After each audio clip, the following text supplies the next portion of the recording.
एक चीज याद रखिएगा, अगर जीतन राम मांझी जी ने अपने 4 विधायकों का सहयोग आपके साथ से हटा लिया ना, तो जो आज मंत्री बने घूम रहे हैं ना, और उसी की वजह से लोग आपका बयान ले रहे हैं ना, सड़क पर आ जाइएगा। वैसे ऐसा कुछ जरूरी नहीं कि 4 विधायक से ही सरकार चल रही है। मांझी जी के लड़के मंत्री हैं, उनका भी ऐशो आराम खत्म हो सकता। हमने जो मांझी जी के लिए बोला बिल्कुल सही बोला। उनका उम्र हो गया है, उनको आराम करना चाहिए और आराम करके राम राम करना चाहिए, ताकि उनका बेड़ा पार लगेगा। राम ही उनका बेड़ा पार लगाएगा। जिसके सहारे मंत्री बने हुए हैं ना, अगर उन्होंने अपने 4 विधायकों का समर्थन वापस ले लिया ना, तो सड़क पर राम नाम गाते फिरिएगा। और उम्र के हिसाब से कभी कभी उनका जुबान फिसल जाता है, तो कुछ न कुछ टिक्का टिप्पणी हो ही जाता है।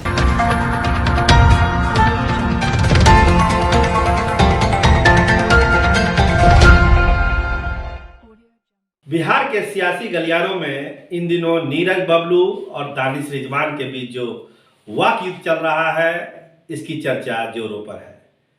कोई किसी को अपनी औकात बता रहा है, तो कोई किसी की हैसियत बता रहा है। आप देखना शुरू कर चुके हैं गणादेश बिहार, और मैं आपके साथ सरोज सिंह। देखिए, जो भाषा हो गई है आज की राजनीति में, वो अलग बहस का मुद्दा है, लेकिन नीरज बबलू और दानिश रिजवान दोनों एक दूसरे को अपनी हैसियत जता रहे हैं। दानिश रिजवान ने कहा कि मंत्री जी सड़क पर आ जाएंगे अगर हम के 4 विधायकों ने समर्थन वापस ले लिया। और नीरज बबलू बार बार कह रहे हैं कि जीतन राम मांझी की उम्र हो गई है, उनको संन्यास ले लेना चाहिए। और जो रोड पर आने वाली बात कही दानिश रिजवान ने, उसको लेकर बबलू ने कहा कि देखिए, मांझी जी अपने बेटे के बारे में सोचे, वो भी मंत्री है, और 4 विधायकों से ये सरकार नहीं चल रही है। सब लोग मिलजुल के ये सरकार चला रहे हैं, और सब लोग की जिम्मेदारी है कि ये सरकार अच्छी तरीके से चले। दानिश रिजवान के बारे में उन्होंने कहा कि उनकी क्या हैसियत है ये सब जानते हैं, इसलिए मैं उस पर कोई ज़्यादा टिप्पणी नहीं करूंगा। तो नीरज बबलू ने अपने हिसाब से कहा, लेकिन सबसे बड़ी बात ये उन्होंने कही कि एक उम्र हो गई जीतन राम मांझी की, उनको राम राम का जाप करना चाहिए। और आप सभी जानते हैं, जो राम नाम का जाप नहीं करते हैं वो नरक में जाते हैं।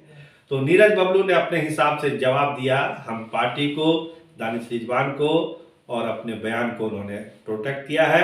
तो सुनिए और देखिए जो लड़ाई चल रही है दानिश रिजवान और मंत्री नीरज सिंह बबलू के बीच। बिहार सरकार के माननीय मंत्री नीरज सिंह बबलू जी, जीतन राम मांझी जी को आपके सजेशन की कोई जरूरत नहीं है। ना वो संन्यास दे रहे हैं और ना ही राम नाम जपेंगे। लेकिन एक चीज याद रखिएगा, अगर जीतन राम मांझी जी ने अपने 4 विधायकों का सहयोग आपके साथ से हटा लिया ना, तो जो आज मंत्री बने घूम रहे हैं ना, और उसी की वजह से लोग आपका बयान ले रहे हैं ना, सड़क पर आ जाइएगा। इसलिए बयानबाजी करने से पहले 20 बार सोच लीजिए कि किसके ऊपर में क्या बोल रहे हैं। रही बात जीतन राम मांझी जी के स्टेटमेंट की, तो आपके भारतीय जनता पार्टी के वरिष्ठ नेता, पश्चिम बंगाल के प्रभारी हैं कैलाश विजयवर्गीय जी, सीधे तौर पे कहते हैं कि सेकुलर लोग जानवर से भी बदतर स्थिति में हैं। सेकुलर लोगों के शुमार जानवरों से भी बदतर कैटेगरी में वो करते हैं। तो देश के प्रधानमंत्री नरेंद्र मोदी जी भी खुद को सेकुलर कहते हैं, आप भी खुद को सेकुलर कहते हैं। इसका मतलब है आप जानवर हैं। अगर किसी के स्टेटमेंट के ऊपर में आप उनको इस तरह की बातें कह रहे हैं, तो सबसे पहले कैलाश विजयवर्गीय जी से कहिए कि विजयवर्गीय जी, आप जाइए, राजनीति से संन्यास लिए। कई सभाओं में माननीय प्रधानमंत्री नरेंद्र मोदी जी की भी स्लिप ऑफ टंग हुई है, तो क्या आप उनको यही सजेशन दीजिएगा? इसीलिए कह रहे हैं, बयानबाजी करने से पहले 20 बार सोच लीजिए। जिसके सहारे मंत्री बने हुए हैं ना, अगर उन्होंने अपने 4 विधायकों का समर्थन वापस ले लिया ना, तो सड़क पर राम नाम गाते फिरिएगा और आपको अपनी हैसियत और हद सब कुछ पता लग जाएगी। इसलिए बयानबाजी करने से पहले 20 बार सोचिए। पता चल जाएगा, सड़क पे आ जाएंगे, सड़क पर आकर राम राम करेंगे आप। देखिए, रिजवान जी हम समझते हैं कि पढ़े लिखे लोग हैं, और आप ही लोग के बीच से गए हैं, तो वो समझ रहे हैं कि उनको क्या बोलना है क्या नहीं बोलना है। अपना टीआरपी बढ़ाने के लिए लोग बोलते रहते हैं कुछ से कुछ। वैसे ऐसा कुछ जरूरी नहीं कि 4 विधायक से ही सरकार चल रही है। सरकार सभी के समर्थन से चलती है। पूरा एनडीए गवर्नमेंट हम लोग का इंटैक्ट है, इसमें कहीं कोई दो राय नहीं है। वो मांझी जी के लड़के मंत्री हैं, उनका भी ऐशो आराम खत्म हो सकता है। ऐसी बात होगी तो ऐसा थोड़ी है कि हमारा ऐशो आराम खत्म हो जाएगा, बहुत लोगों का ऐशो आराम खत्म हो जाएगा।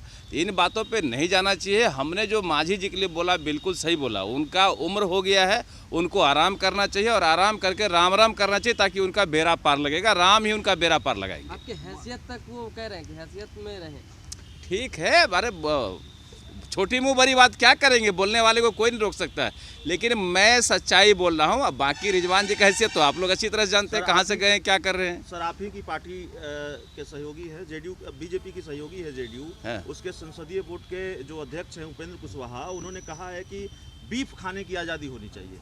अरे ठीक है, अपना अपना है तो पहले बीफ खा के वो दिखाए।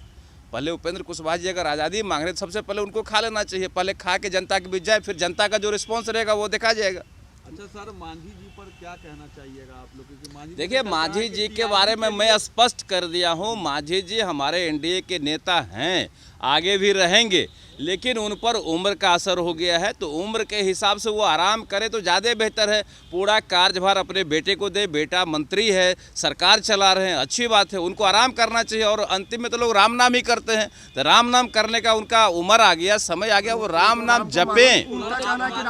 जो राम को नहीं मानते हिंदू में, हमको लगता है कि उन्हें नर्क में जाना पड़ता है। इस बात का जरूर ध्यान रखें। जी को आराम ले लेना चाहिए, क्योंकि बिल्कुल मांझी जी को आराम करना चाहिए। उनका उम्र हो गया, रिटायरमेंट का एज आ गया है, उनको आराम करना चाहिए।